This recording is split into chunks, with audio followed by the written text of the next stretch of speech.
Jordan Moray. So Jordan Moray was aged between 32 to 33, missing from Aberdeen in Wales. He's been missing since the 24th of the 7th, 2019. Jordan went missing from his flat in Aberdeen in Rhondda Cynon Taf in July 2019, with his game console still running. His mother, Debbie Moray, had said that the family goes hiking for hours, searching for Jordan, who she believed left on his own accord. Debbie said it's like looking for a needle in a haystack, but we keep doing it, she said. His flat door was left unlocked. His mobile phone had been left on charge. I ask myself all the time, why, said Miss Moray, in a public appeal to his son. His rucksack was gone, his headlamp was gone, his trainers, and we're just really heartbroken, she said. He's best friends with his brother Josh, and Josh is terrible, looking over the gate constantly to see if he's coming constantly. Jordan is independent and always keep himself to himself. He's pretty quiet really. He loves the outdoor life. In January 2021, a man reported to have seen and spoken to Mr. Moray in the Stratford-upon-Avon in Warwickshire in September 2020. South Wales Police had said it has been working very closely with Warwickshire Police since the sighting and has never ruled anything out. The force added that the man was confident that he had spoken to Mr. Moray, but it cannot be certain that the man was indeed Mr. Moray. Quote, me and my husband go up to the Stratford and we just walk around for hours and hours. It's like looking for a needle in a haystack, but we keep doing it, added Miss Moray. I search the mountains and the forestry regularly. As soon as I hear something possible sightings were there. My brother and his wife constantly go all around the mountains on foot and by bike. Jordan's brother does too. Detective Inspector Gareth Davis said, I am appealing to Jordan himself and urge him to make contact. However, I appreciate that if he is living off the grid, then the chances of him seeing this appeal is slim. Jordan's mum and his family are desperate, especially for confirmation that he is alive and well, and wants Jordan to know that they are not angry for him leaving the way he did, but are in despair and not knowing where he is and if he is okay. They appreciate that Jordan may not want to return as much as they would love him to, but just ask for that confirmation, Miss Moray said. It's as if sometimes I feel as though he hasn't existed. Nothing's coming in with the police, and I understand if nothing's coming in, I can't hear anything. But nothing has come in for a while now. If you could go into a police station and say who he is, or just let me know that he is safe and well. Just let somebody know. Come home. There is a male that is highly resembles Jordan in my hometown that I have seen on many occasions. That is age range 40s to 50s.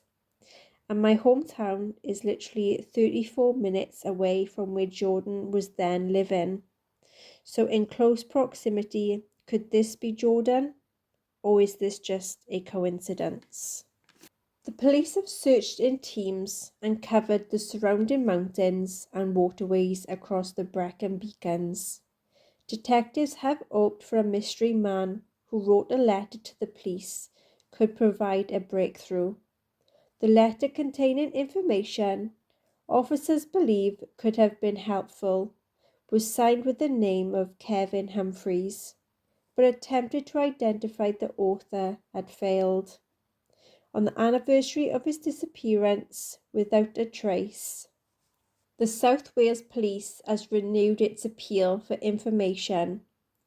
We have no additional sightings and at the moment no real idea or proof of what has happened to him.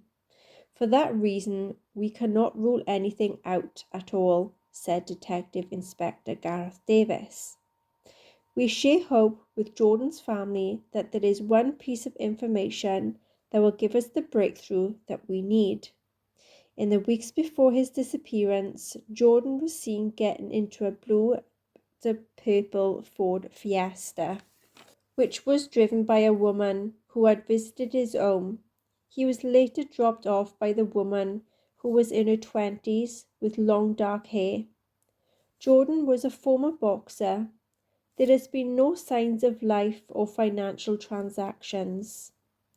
Sergeant Davis said the person wrote in a letter that they had been walking their dog along the road in the early hours of the morning after Jordan was last seen, when they saw a Land Rover parked up on a curb, and this was by a comprehensive school. They had wrote that they had heard some rustling and someone shouting out, "If anyone is out there, help me." If he's working or living off-grid, he may be doing cash in hand.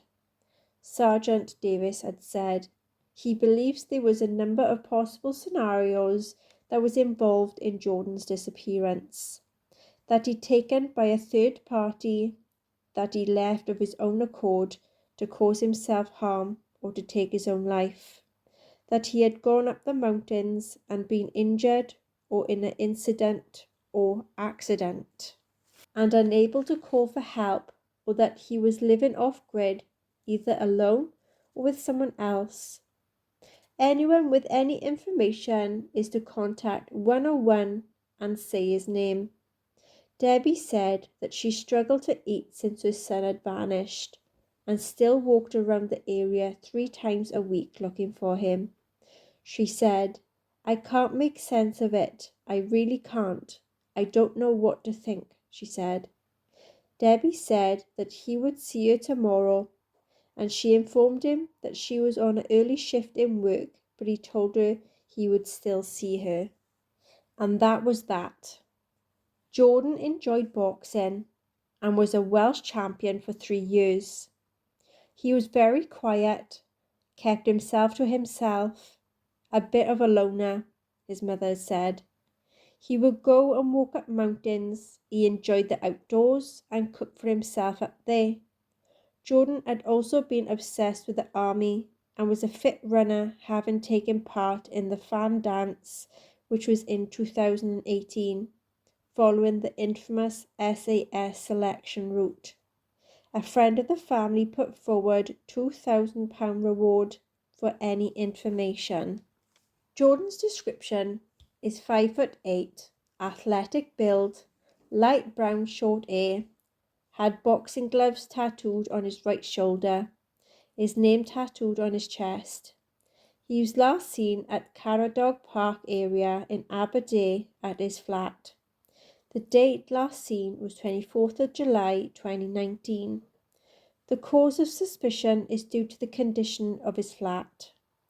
His flat external door was left closed but unlocked. His mobile phone was on charge. There was cash that was left, food shopping that was untouched from when he was last seen. Wallet was present and his walking equipment was present also.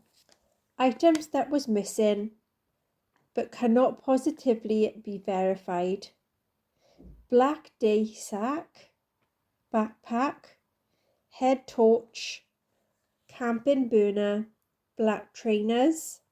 He has a driver license but doesn't own a car. He doesn't have a passport.